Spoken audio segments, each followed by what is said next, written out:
사실 이 쉐도잉도 지우고 싶네요. 쉐도잉이 그렇게 쉬운 게 아니에요. 그런데 제가 쉐도잉을 추천했더니 저는 엄마 보고 쉐도잉 하라고 시킨 건데 아이한테 쉐도잉을 시키려고 하시는 분들 계시더라고요. 쉐도잉은 자발적으로 하는 거지 억지로 시킨다고 할 수 있는 게 아니에요. 이거 어린아이한테 쉐도잉 억지로 시키지 마시고요. 가리고 싶다 이거.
박수경님께서 이런 댓글 달아주셨어요.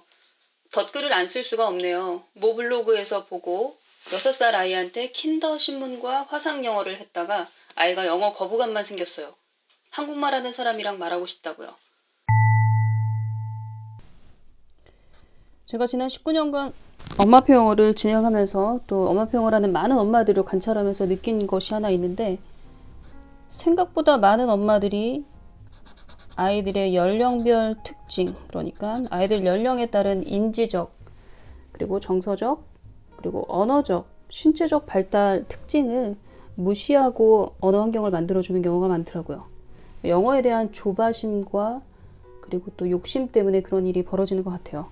그래서 오늘은 그 얘기를 좀 나눠볼까 합니다. 자, 여기 맨 오른쪽 좌표는 age, 나이입니다. 그래서 1세,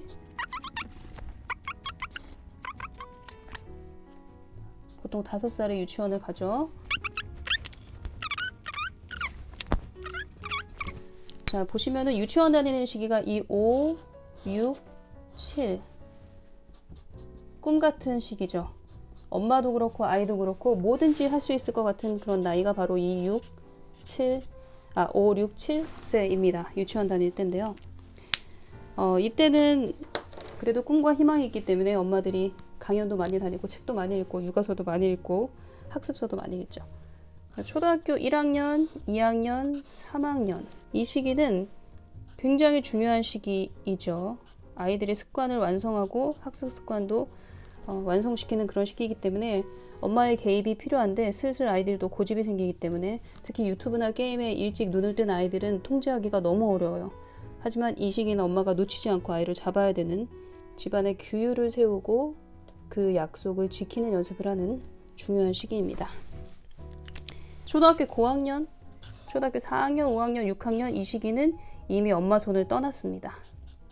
이 시기는 엄마가 지난 10년 동안 뿌린 씨앗이 잘 자라는지만 관찰하는 시기지 엄마가 그 어떤 강요로 아이를 움직일 수 없는 시기입니다.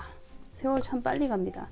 그래서 우리가 지금 중점적으로 봐야 할 시기는 바로 이 유치원 시기, 유치원 3년과 초등학교 저학년 3년인데요.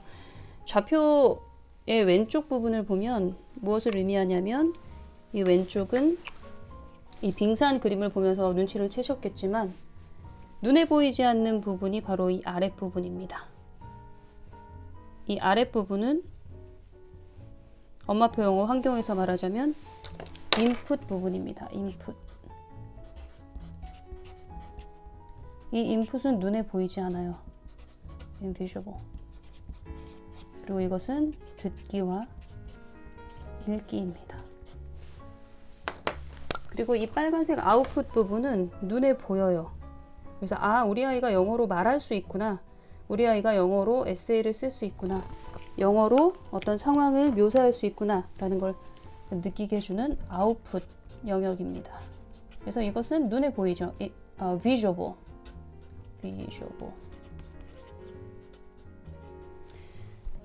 그래서 이거는 말하기와 쓰기 영역입니다. 눈에 보여요. 근데 문제는 뭐냐면 유치원 다니는 아이들은 아주 특출난 아이 빼고는 다 이렇게 빙산 아래, 물 아래에 있는 빙산이에요. 눈에 보이지 않아요. 이 아이의 언어 능력이. 그게 모국어건 영어건. 영어는 더더욱 안 보이죠. 왜냐하면 영어를 알아듣고 읽을 수는 있어도 그걸 말하고 쓰지 않는 아이들이 대부분이에요. 그렇기 때문에 이 시기에 우리 아이의 영어가 왜 이 모양이지? 라고 생각하기 전에 우리 아이의 모국어 실력 한번 보세요. 우리 아이가 모국어로 조리 있게 말을 하고 조리 있게 일기를 쓸 수 있는 아이인가? 그렇다면 영어로도 그렇게 할 수 있는 가능성이 굉장히 커요. 하지만 우리 아이는 모국어로도 쓰기를 너무 힘들어한다. 한 문장 쓰는 것도 힘들어한다. 그런데 그 아이한테 갑자기 킨더 신문을 들이밀면서 요약해봐 하거나 말하는 걸 되게 싫어하고 한국어로도 조리 있게 말하는 걸 어려워하는 아이한테 갑자기 화상영어 원어민이랑 연결해주고 영어로 말을 해보라고 해요. 그건 말이 안 되는 거예요. 유치원 다니는 아이들은 아웃풋으로 괴롭히시면 안 돼요. 아웃풋을 슬슬 유도를 해야 될 나이는 초등학교 저학년. 사실 제가 고3 아들을 키우는 엄마로서 지나고 나서 생각을 해보니까 이 유치원 때는 아이들이 자신감이 하늘을 찌를 때예요.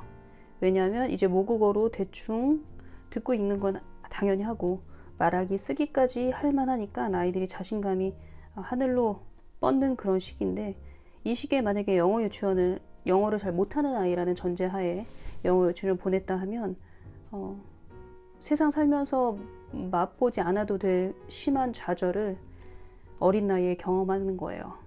내가 바보가 아닌가? 왜 말을 한마디도 못하지? 벙어린가? 이런 생각을 유치원생 아이한테 갖게 한다라는 건, 그것도 돈 줘가면서, 그거는 엄마의 실수라고 생각을 하고요. 이 시기 때는 영어 환경을 만들어줄 때 생각할 건 인풋밖에 없어요. DVD를 하루에 한두 시간 꾸준히 노출해서 영어가 우리말처럼 들리는 수준이 되게끔 만드는 거. 그리고 읽기를 영어 그림책이나 리더스북을 통해서 익숙하게 듣고 나중에는 읽기 독립이 가능하도록 유도하는 것. 그래서 유치원 때 7세 무렵에 웬만한 쉬운 한 줄짜리, 두 줄짜리 영어 그림책은 읽을 수 있을 정도로 읽기 독립을 시키는 것. 그러니까 인풋에 좀 집중을 하셔야 되는 시기가 유치원 시기지, 아웃풋에 굳이 집중을 하고 싶다 그러시면 모국어로 아웃풋을 한번 자극시켜 보세요. 그러니까 모국어로 조리 있게 말하고 모국어로 한 줄, 두 줄, 세 줄 그림 일기부터 시작해서 일기를 쓰는 것, 그리고 미니북 만들기를 통해서 쓰기가 그렇게 어려운 것이 아니라는 것, 할만한 것이라는 경험을 맛보게 해주는 건 좋은 것 같아요. 하지만 영어는 뒤로 미루세요. 빠른 아이들은 7세 정도 됐을 때 영어로 일기도 쓰고 에세이도 쓰고 하지만 대부분의 아이들은 모국어로도 일기 쓰고 조리 있게 말하는 걸 힘들어하기 때문에 그 부분을 감안하면서 천천히 진행하셨으면 좋겠고요. 초등학교 저학년 때는 솔직히 이때도 모국어 말하기 쓰기 굉장히 신경을 쓰셔야 되고, 초등학교 저학년이 돼서 이제 뒤늦게 영어를 시작했다, 나는 어떻게 해야 될지 너무 막막하다 하시는 분한테는 저는 사실 영어 학원을 추천하지 않고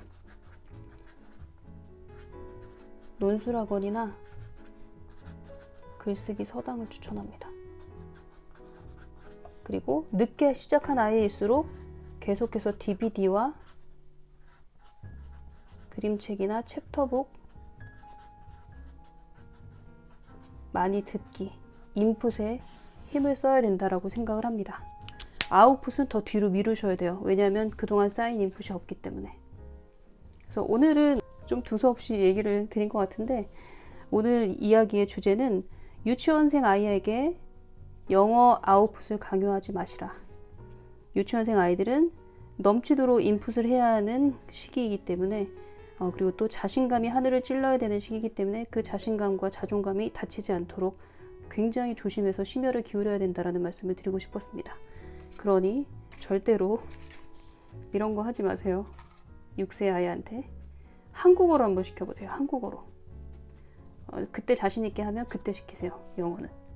그리고 오늘 내용이 도움이 되었다 싶으신 분들은 좋아요와 구독 그리고 공유 많이 해주세요. 댓글도 남겨주시고요. 여러분들 의견 항상 귀 기울여 듣고 있습니다. Have a good day. Bye bye.